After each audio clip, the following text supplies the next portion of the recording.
up-to-date people in Britain travel by train, and up-to-date people who visit Britain go with them. British Rail is the first choice in Britain for people on the move. You'll find it's no effort. It's swift, it's smart, it's smooth, it's prompt, and it's nationwide. In Britain, British Rail is the way to get about.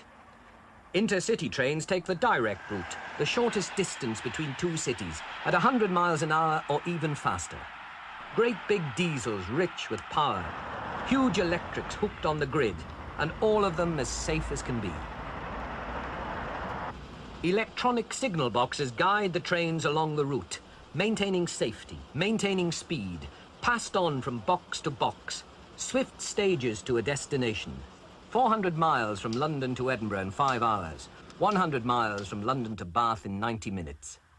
And these are not the exceptions, super club car specials only for the rich.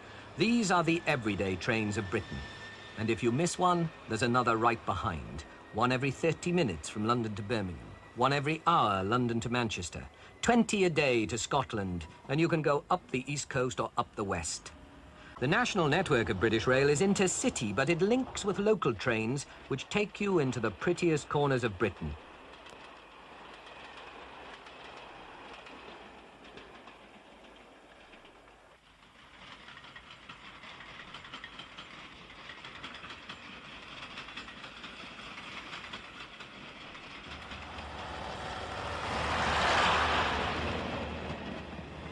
And if you have any difficulty, if you're disabled, for instance, one phone call and British Rail will provide. And if you can't find a porter to carry your bag, help yourself to a trolley.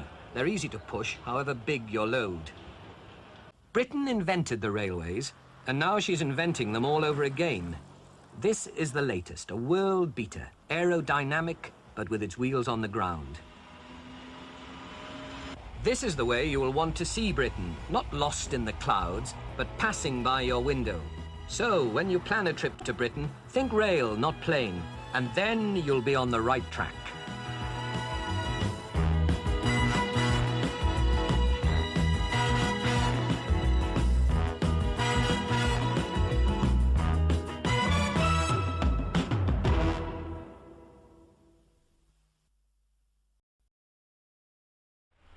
Hi, welcome to Dean Park and the May 2021 layout update. Lots been going on this month, mainly focused around the west end of the layout, where I've got my new track plan, as well as some new scenic boards going down as well. I've also got some new stock that I want to share with you, as well as a new retaining wall design finally arrived at Dean Park. And also I've got a new scenic item which is really impressive. It's something pretty special, so I'm going to show you that in the video as well. If you have any questions on what you see, please do get in touch. If you like what you see, please hit that subscribe button and the like icon. And if you want to follow more videos from Dean Park, hit that icon at the bottom right hand side of the screen. In the meantime, hope you enjoy the video.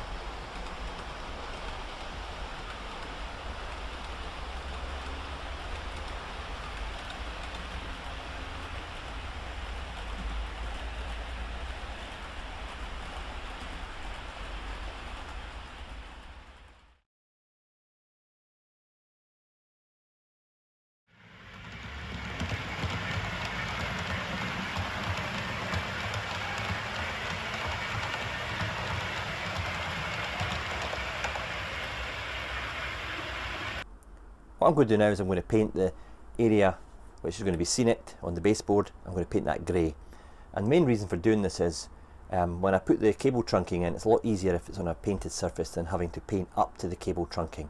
And I tend to paint the baseboards either brown or grey before I put scenic material down, just because it covers the colour of the wood. If there is ever a case where the baseboard is a bit bare and with the scenic material, it won't show the wood through. Obviously I put enough scenic material down to cover that, but it's just kind of belt and braces and making sure.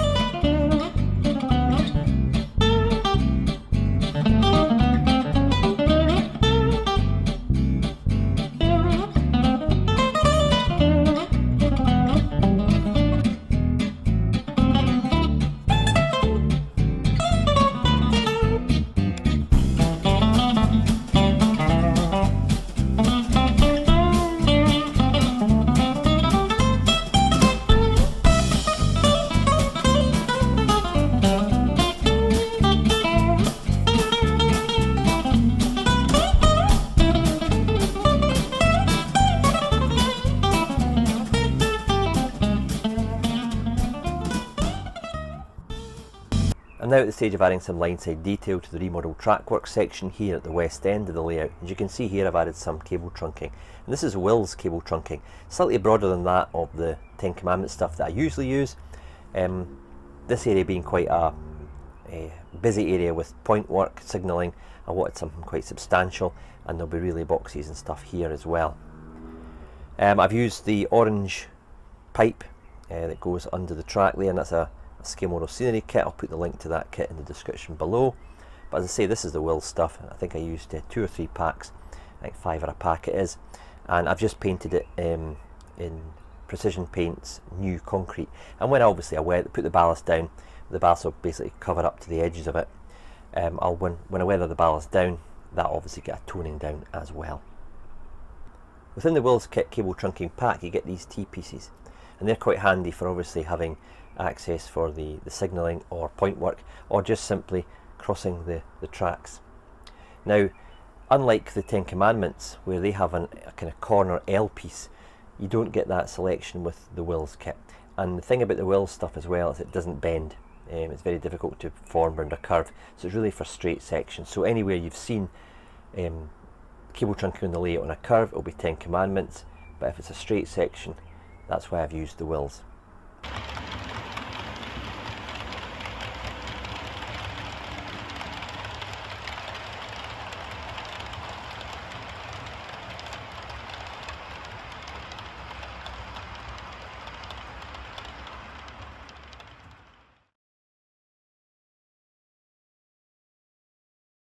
Progress in the last few weeks really has been on designing this new race section to tie in with the new track layout. And as you can see here, I've got this new piece of ply in, and I've curved it to join the embankment on the main lines in the upper section, and it flows round to here. Now, I'll go into this bit in a moment. This here will have a gentle embankment down here, and then a more curved one steep down to the track side and along here, so it kind of ties in with the embankment that will come around here. I'm trying to get rid of the straight edge and make it more natural, and obviously I've got the embankment coming round from the embankment on the main line, and it will flow around here and continue along an embankment here. The section that comes out here will again maybe curve. I've got an idea in my head about what I want to do with this one, and the embankment will go down almost to track level, and possibly a very shallow retaining wall just to tie in with the brickwork and stuff, or the stonework of the tunnel portals at both ends of this section. That's just laid in position just now. I use my now standard building technique of these 45mm by 45mm pine blocks. I just cut them on my table saw to the size I need, and obviously I've got smaller ones there to hold it in place above the raised section. This is all cut out, so it's very easy to access for getting to the tracks under the tunnels, and that'll be the same at the other raised section, which is currently behind the camera. So that'll all be getting fixed in position after I've ballasted. Obviously I've got to ballast into the tunnel, so I'm not going to fix that in position just now until I've got the ballasting and the weathering done. But I have got it in my head as to what I want to see flow around here. This part here will obviously be another portal, and again the embankment will flow around here, and a very shallow retaining wall along there before it works up to the other tunnel portal. So you're kind of looking in to this section. Obviously this is quite a tall raised section along here, and this might be factory units as well to link the factory to the factory offices and stuff around here. So quite a big massive undertaking actually of scratch building, so you know that'll be keeping me busy for the next couple of years, I'd imagine. This angle here might give you a sense of what you're going to be looking at as you look into the layout. Remember, the raised section is going to be along here, and you'll be looking into the cutting, if you like, of the quite complex track work before the entrance to the station. There'll be portals at this side, a twin one there, a single one there, and obviously you've got your 2 doubles at that side. This angle here might give you a better indication of how the new upper section ties in with the upper rails as it flows round to the portal and then flows round again to be parallel with the lower tracks where the embankment will be. Down at the bottom left hand side of the shot, that's going to be a tunnel portal on the incline, but really I'm not that far ahead in advance with ideas for how that will look just now. A lot of folk ask me where I get my ideas from and how long it takes me to come up with them. I'll come up with an idea and it might sit in my head for 2 or 3 years. I had an indication in my head actually what I wanted this to look like when I started the layout 8-9 years ago, but it takes time for it to kind of mature. Somebody say it's like a good bottle of wine, you know, you've got to leave it to mature and settle over time, and then when you're ready you open it. And it's the case of me, I'm now opening the bottle with regard to designing this area, and the ideas are not totally sorted in my head, but you know, they're fairly well matured, so I know what I'm doing. Obviously tweaks and that come about as you go through the process of designing, and when you're starting to build it again, you make changes to what you thought you wanted, because when you put it down the baseboard you might think, actually I'm not happy with that, it's not turned out how I wanted it, and that's where you go back, and don't be afraid to go back and redo things. I've seen a lot of people make layouts and they'll rattle something together and throw it together, and 2 years later they're ripping it up and starting again. That's fine. I can't work like that because I just can't be bothered redoing it again, to be honest. So maybe it takes me a wee bit longer to do my layout, but you know, I know when I've done it I'm happy with it. But we all work in our own ways, and if you've got an idea and you want to fire ahead with it, go for it. I like to let it sit in my head for a wee while till I iron out all the creases. Working my way around from the other raised section, I'm going to have a raised section from around about here, all the way around, past those tanks, which I'll talk about in the next clip, and round to the tunnel entrances at the west end of the layout. And that'll be a large linoleum factory complex, and it'll be part of the factory that's on the opposite side of the rails. That is prototype to real life, because the Nairns factory that I'm kind of basing it on, or loosely basing it on, has sites at both sides of the main line. There'll be a tunnel portal here, and then retaining wall all the way along the front of the depot, which I'll cover as well.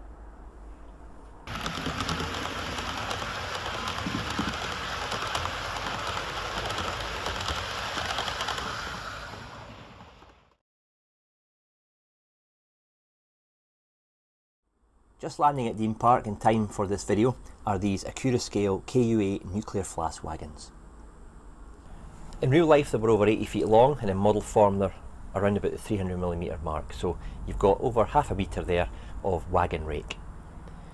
They tip the scales at over 1.5 kilograms for the wagons, so you're looking at 750 grams plus each. There's a lot of die casting going on here and a heck of a lot of detail. I mean, it really is impressive. As soon as they came in the door I couldn't wait to get them up here actually to put them on the track. They are a beaut of a model. You might ask yourself why I've added these to my collection. They don't operate within the main era of Dean Park. These wagons themselves came into service around about 1998 in the turn of the century, so you're obviously out with my 1980s kind of era. However, they did work around the naval dockyards at Davenport and Rosyth. Rosyth's very close to me, and you know, they can be hauled by something like a Res liveried 47 or something, which I do have in my collection. I'll be adding some G&AR stock, a 91 and some Mark IVs to my collection when they come out from Hornby, so I'm going to maybe look at having a little bit more stock that ran around the turn of the century. And what better than to have a pair of these wagons being hauled on Dean Park. The amount of printed detail and the separately fitted parts on these wagons is just ridiculously good. They really have gone to town, and I have to say the quality of the finish is just up there with the rest of the Accurascale models. It's absolutely flawless. As I said to you, these are pretty weighty wagons, and you know, the amount of die casting that's gone into these is substantial, but the amount of thought and process to getting them to look so good and look so realistic really has to be commended. From every angle these just impress. I mean, even the small detail here with the handrails, the warning panels, the data panels, and the kind of louvers there, vents. I mean, you know, it's just crazy. They really have left nothing to chance. And so, say, from every angle you're getting something new to look at. Can't really wait to run these actually. So without further ado, I'll couple up a 47 and we'll see them moving on the layout. I'll do a full review on these in the next few days, but as I said, so far so good.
Well, hopefully from those running shots you got a sense of how the wagons look while in service on the layout. Obviously they can do with a bit of weathering, which is something I'll address in the future.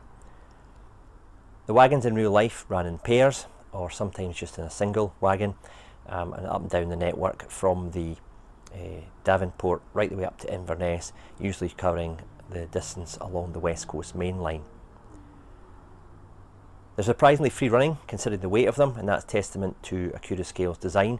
They really are good at getting their pinpoint axles to rotate really freely, and it never put the loco under any strain whatsoever. And this loco's been stationary for quite some time before being brought into service to do these wagons tonight. If you want to know more about the wagons, just check out the Accurascale website. I'll put the link in the description below. As with most Accurascale products, I wouldn't expect them to hang about, so if you're interested in getting these, I would look into it sooner rather than later.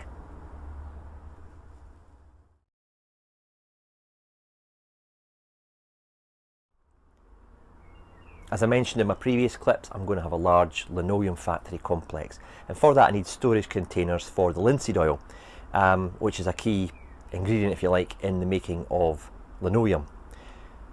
Looking at photographs of the Nairns linoleum factory, they had a series of large containers or storage tanks in line, just like this configuration here. I really struggled to find the ones I wanted on the internet from kit form. For example, there was a lot of HO scale ones which never really quite ticked all the boxes for me, so I stumbled across made in Manchester models, and it kind of jogged a memory. I'd seen them at the Wagon show in 2019, and I was impressed by their O gauge stuff, which is really where he focuses his work. But he did do some double O gauge tanks, so I contacted them, and John got back to me, and I said, look, you've got an option of a single or a double. I said, what about a triple? And he goes, yeah, I can do that for you. I'll even put walkways in between. Obviously you've got one main pipe here and they're all linked, and you've got the stairwell there, and again the workers can access each of the tanks from the access stairs. They're made of metal and fine etched details, and really I'm impressed. They came finished like they are in front of you now. I'll obviously give them a slight toning down when I get to the scenic part of the factory, which could be 12 to 18 months away, but I really am glad that I opted for these. They're just what I want, just the size I want, and I'll obviously have other tanks round about, possibly some taller and slimmer ones as well, again based on what I've seen from the Nairns linoleum factory.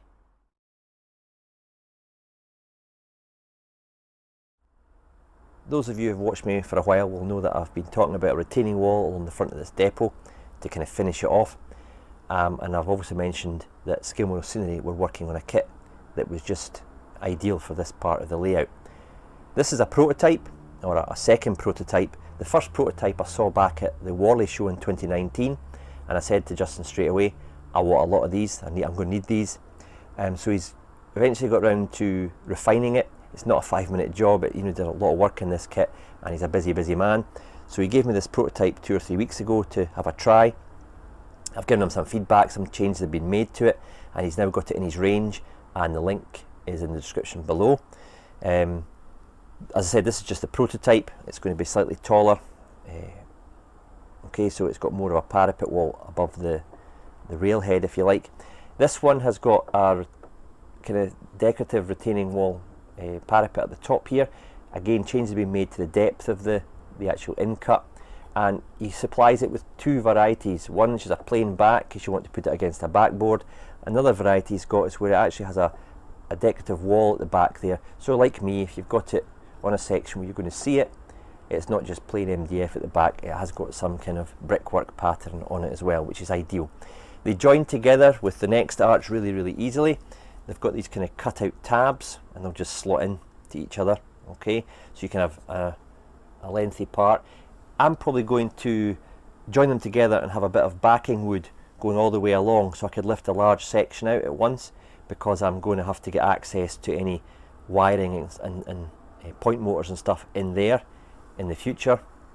So I needed something that was removable, and I'm going to have these put in place possibly by magnets, so I can take large sections away to work on if I need to check wiring and stuff like that, or even upgrade stuff. So they'll not be permanently fixed down, but they'll be held in very securely with magnets. So that's a kind of job for the next 2 to 3, 4 months. Obviously it's a lot of arches. I think I'm needing 42 of them in total. They are a premium product from Scale Model Scenery. He's looking at doing a textured paper wrapped version, which will be slightly cheaper. These ones in particular cost $14.99 per arch, and if you remember what I just said about how many I need, you'll realise the investment I'm going to have to put into this.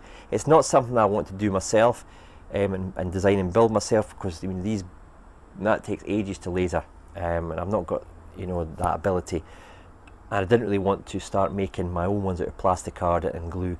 I wanted something a little bit different, and Justin hit the nail on the head with this kit. So that's something I'm going to be working on in the next few months. He's also going to be doing a tunnel portal to match in with these, obviously to join onto the corner of the wall, so it kind of blends in and really frames off the scene nicely. So I really am pleased these kits have finally landed. Let's say there's tweaks being made to this prototype to the one that's actually getting supplied to Dean Park, but I'm really looking forward to building that.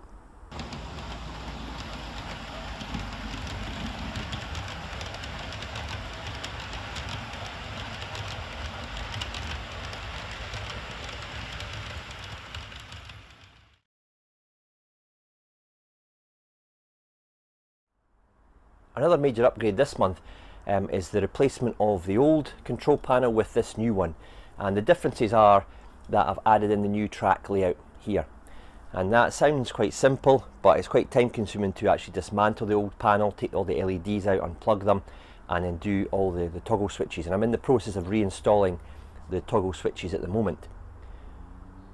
This is made from 3mm acrylic. I get it from the Perspex website. I got, I think it was a 600 by 600 square. You can determine which size you order. I think it cost me £25 posted or something. And I obviously get this laser cut using that plastic, and that's just a gloss black. It tends to work out best with the etching for the lines on the rails there.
Well, that's it for this video. If you're still watching and haven't fallen asleep, thanks very much for sticking with it.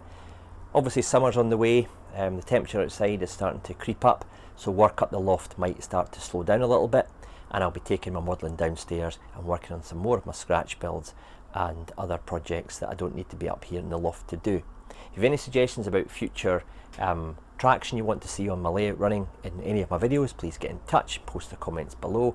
I'm always open to suggestions, and if I've got it, I'll run it. In the meantime, stay safe, see you again soon. Cheers for now.